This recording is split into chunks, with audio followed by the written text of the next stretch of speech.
It was tough, let's just say. I like to call it a mirage à trois. You know, you play 3 people all at once.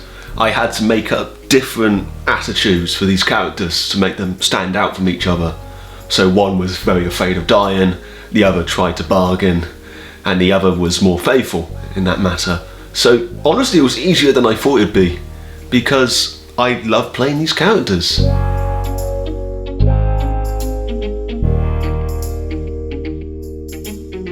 So I basically just suggested a scene, a kind of shot to Bailey, saying, would it look better like this?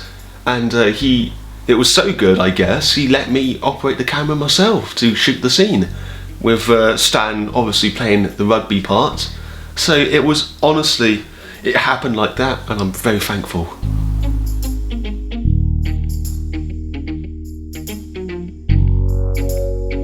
Very bizarre. I personally loved it, the main thing being because it had been 4 years, so the tank was empty. But now that my brother says it's now full, that he's got an idea for a space film, I thought, I'm in. It was too good not to happen.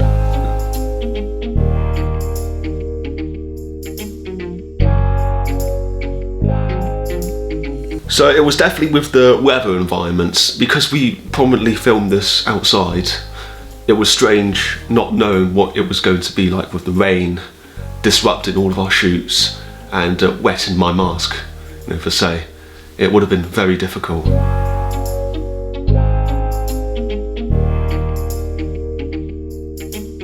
Oh yeah, the story behind that was Stan was just looking on the website, just looking for the masks, and we found this little fish-like aquatic being mask. I thought, oh yeah.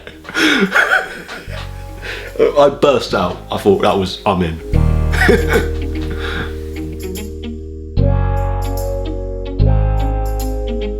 In between shots, I would always just bring the mask above my mouth just to breathe, because every time I wore the mask, it felt like I was breathing in plastic air.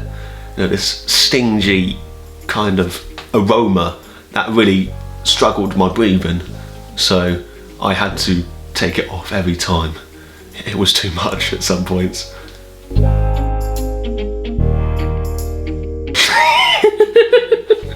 Yeah, it was definitely, I think Stan, bugger, he chose the most uncomfortable clothes for it. You know, this hoodie that was just too big, too small for me, and even the shirt as well. It showed my not so good side. Big boy I was, so it was hard.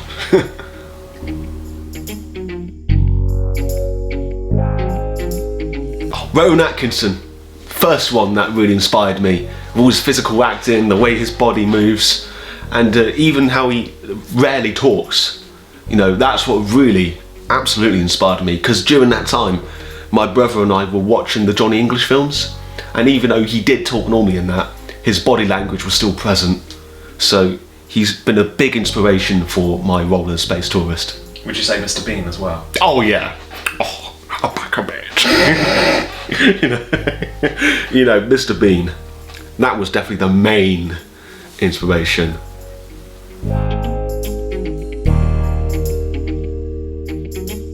This was during the time I played Knights of the Old Republic, so seeing all these aliens races like Twi'leks and Ithorians and stuff, and learning how they speak, and thought to make my own, but combined it with this film Dark Star, with the big beach ball alien. So I had to combine that with the Star Wars dialect, with or something like that.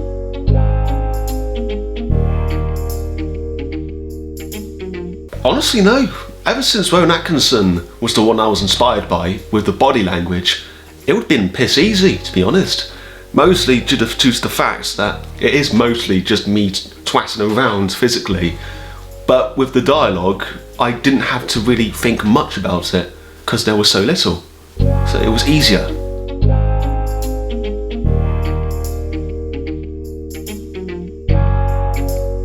Personally, it was with my brother. It was the last scene of the film.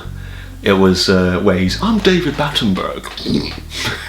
And it was the scene where I tried to run after him, but I kept doing it so much that the mud patch was getting used to my movements, so I slipped on many occasions.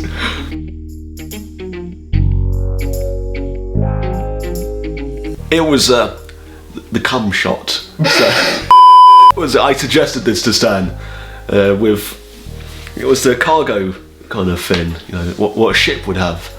And it had initials CUM. I thought, hey Stan, look at that, it's cum. Cum. That was my most proudest because it was the one that I got into it. The one I suggested. So that was my proudest moment.